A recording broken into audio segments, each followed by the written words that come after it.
Hi, this is Rebecca.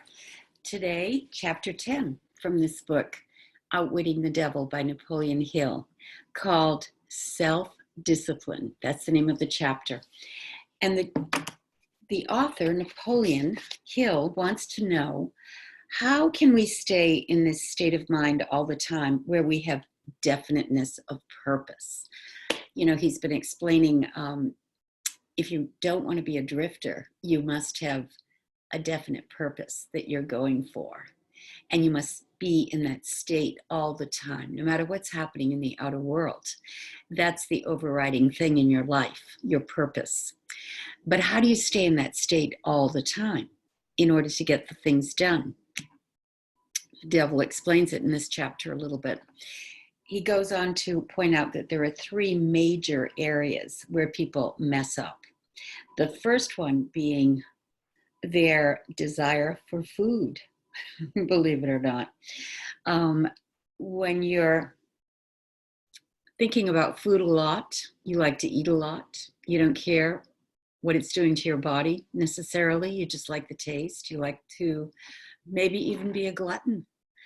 That's not serving you because it can affect your health very badly.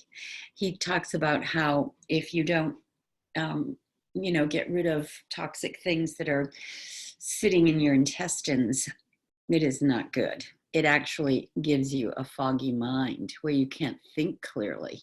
So it's very important to watch what you take in and not be a glutton. That's one of the key things to being a non-drifter. The next thing he talks about is your desire for sexual expression.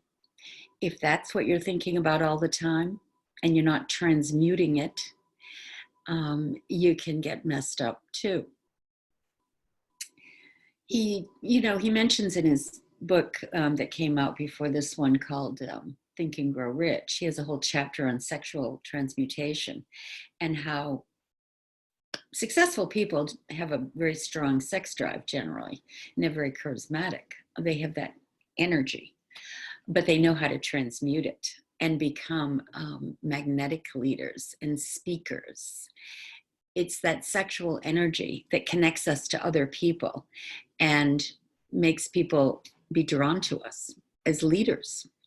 So sexual energy is very key to success, but you have to know how to transmute it and not be a sex addict or thinking about it all the time. That's not going to serve you. The third thing he touches on is your desire to express loosely organized opinions.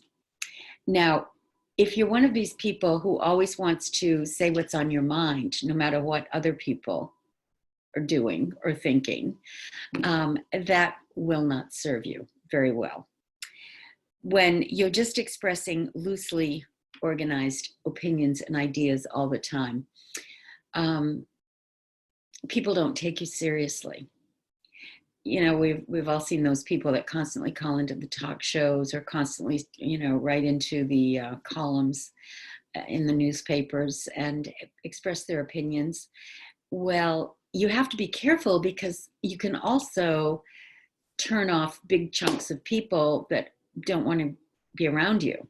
And if you want to be a leader, that's not such a good thing. Napoleon even talks about how he wrote a letter to an editor one time and it cost him a very good job. He was sorry afterwards that he had done it. So having these loose opinions can turn us into grasshoppers, where he says, a grasshopper just likes to flip from one thing to the next, jumping around and never getting anything really done. That can be a problem. If you're just constantly shifting around all the time with your thoughts and your projects and not completing anything, you're going to be a drifter. You're not going to accomplish your goals. It's important to follow through.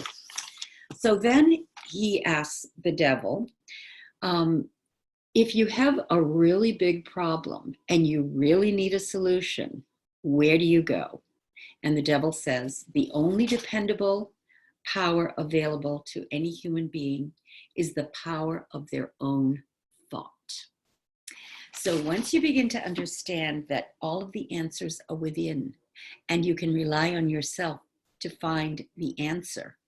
You know, he talks about higher intelligence. Once you learn how to tap into that, you've got it all, because you'll always get an answer if you need one. You'll learn how to go there and ask for guidance. So he really explains beautifully in this chapter how to become a non-drifter. And he refers back to those 7 principles that he's been talking about in this amazing book. If you follow those, you will not be a drifter. You will be one of the 2% who gets things done.